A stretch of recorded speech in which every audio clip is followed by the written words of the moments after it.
नमस्कार, आप देख रहे हैं न्यूज 24 पब्लिक लाइव में हूं नेपाल सिंह राठौड़। करते हैं बुलेटिन की शुरुआत। राजस्थान चित्तौड़गढ़ सांसद सीपी जोशी ने बताया कि कोरोना काल में जहां एक और एक दूसरे की सहायता की तरफ हाथ बढ़ाया जा रहा है, वहीं जिले के रावतभाटा में प्रशासन लोगों के बने बनाए आशियानों को उजाड़ने में लगा हुआ है। शनिवार सुबह जेसीबी व अन्य संसाधनों से रावतभाटा में शुरू हुई इस कार्यवाही के विरोध में सांसद सीपी जोशी, जिला प्रमुख डॉक्टर सुरेश धाकर, भाजपा जिलाध्यक्ष ने भाजपा प्रतिनिधिमंडल के साथ जिला कलेक्टर से मिलकर तोड़फोड़ की इस कार्यवाही को तुरंत रोके जाने की मांग की। इसके बाद सभी ने कलेक्ट्रेट परिसर में सांकेतिक धरना देकर विरोध प्रदर्शित किया। सांसद जोशी ने कहा कि प्रदेश की कांग्रेस सरकार की असंवेदनशीलता का एक और नमूना है कि लोगों को कोरोना के इस विकट समय में घर से बेघर करने का अमानवीय कृत्य किया जा रहा है। प्रशासन को अवगत कराते हुए बताया कि तुरंत कार्रवाई को रोका जाना आवश्यक है।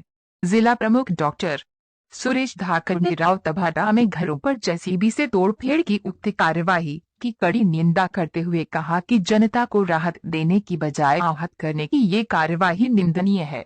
इस प्रक्रिया के तहत मकानों को तोड़ने की कार्यवाही की गई है। प्रशासन के स्वयं के भवन भी उसी प्रक्रिया में बने हुए हैं। कोरोना काल में रावतभाटा में मकानों को तोड़ने की अमानवीय कार्यवाही के विरोध में चित्तौड़गढ़ कलेक्ट्रेट में सांसद व प्रदेश उपाध्यक्ष सीपी जोशी, जिला प्रमुख डॉक्टर सुरेश धाकर, भाजपा जिलाध्यक्ष, जिला महामंत्री कमलेश पुरोहित, जिला उपाध्यक्ष रघु शर्मा, भाजपा जिलाध्यक्ष हर्षवर्धन सिंह, नगर अध्यक्ष सागर सोनी, भाजपा आईजी जिला सचिव राजन माली ने सांकेतिक धरना दिया। रिपोर्ट कर पिछले 2 दिनों से ही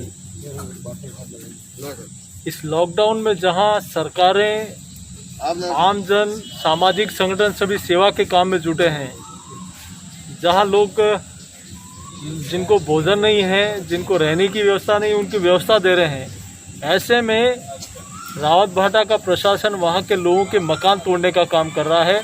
हमारे जिला प्रमुख जी, जिलाध्यक्ष जी और पार्टी के तमाम लोग, आज हमने जिलाधीश महोदय से कहा है वहां से कोई, और फिर हम लोग यहाँ धरने पे बैठे हैं सांकेतिक।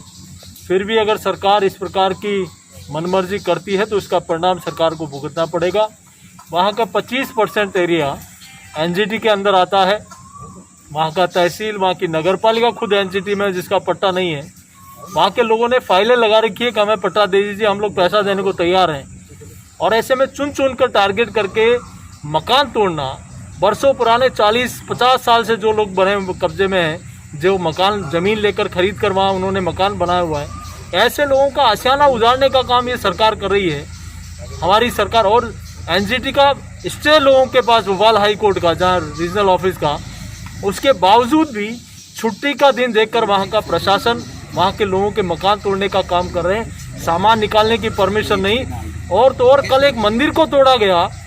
अग्रवाल समाज का एक सामुदायिक भवन था, उस भवन के अंदर मंदिर बना हुआ, तो उस मंदिर को तोड़ दिया गया। तो हमारी सरकार से ही मांगे कि शीघ्र इस तानाशाही रवैयों को रोका जाए और जिन लोगों के मकान टूटे उनको वापस सरकार उनको मुआवजा देकर उन मकान को बनाने का काम करे। अगर देखिए, हम लोग लॉकडाउन का पालना कर रहे हैं, हम लोग उस गाइडलाइन की, भारत सरकार और राजस्थान सरकार की गाइडलाइन की पालना करते हुए हम आज सांकेतिक रूप से धरने पे बैठे हैं। फिर भी अगर सरकार का ये क्रूर रवैया रहता है तो फिर उसके लिए सरकार भुगतने को तैयार रहे। फिर जनता अगर खड़ी होगी तो उसके सामने सब तरह की व्यवस्थाएं होगी। हमारे न्यूज 24 पब्लिक लाइव चैनल को सब्सक्राइब, लाइक और शेयर करें।